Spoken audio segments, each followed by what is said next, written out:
هو بعد الست ما تتمكن من الشقة 10 ولا 12 ولا 15 ولا حتى 20 سنة، وتبقى قاعدة مرتاحة كده ومبسوطة ومش في دماغها حاجة ومتأقلمة على كده تماما، وتاخد ورثها من أهلها وتصرفه.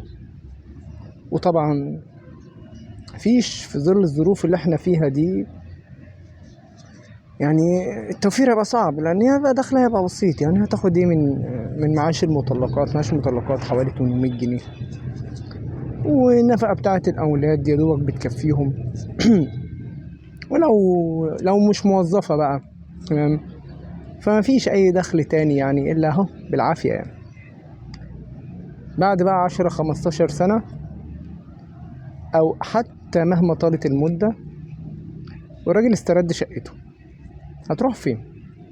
بعد ما عاشت مطمنة ومتأقلمة تماما على إنها خلاص قاعدة في الشقة دي إلى الأبد، تروح فين؟ لكن لو هي بقى مش واخدة الشقة مسكن الزوجية ومتمكنة منها، هتعمل حساب اليوم ده كويس قوي، فهتأقلم نفسها، هتعمل حساب بكرة. لو متمكنة مش هتعمل حساب بكرة، لو مش متمكنة هتعمل حساب بكرة. احنا مش رافضين موضوع التمكين علشان التمكين، لا، هو كده كده الراجل هياخد شقته طال الزمن أم قصر، الراجل هياخد شقته.